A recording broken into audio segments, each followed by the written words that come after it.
Each day, more than 300,000 students travel from their homes to classrooms across the state. A significant investment keeps this system running, but incoming President Donald Trump has signaled major changes to federal education policy, so we're exploring how this might affect Nebraska. 1011's John Grunwald has more.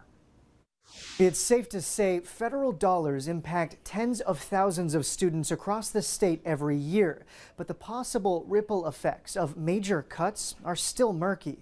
President-elect Donald Trump has made it clear again and again. Closing up the Department of Education in Washington, D.C., and sending all education and education work and needs back to the states. But that promise hasn't left lifelong educator and now president of the Nebraska State Education Association, Tim Royers, rattled. At least not yet. I feel a lot of things would have to change for that to become a reality. And while only time can clear away the mist of hypotheticals, it's worth looking at what the department does in Nebraska now. There's not a lot of direct impact the federal Department of Education has on our classroom teachers. Most of the decisions are made locally by our school boards, maybe the State Board of Education. Instead, in the 2022-23 school year, the federal department gave schools in the state tens of millions of dollars based on poverty levels. And a report from the Open Sky Policy Institute showed that of the $570 million paid for special education services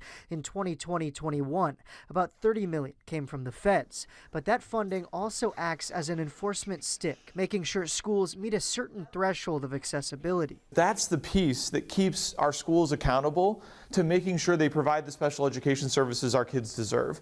It's unclear how Trump's nomination of Linda McMahon as Education Secretary could affect this, but we'll continue following this story as Trump takes office. Reporting in the newsroom, John Grunwald, 1011 News.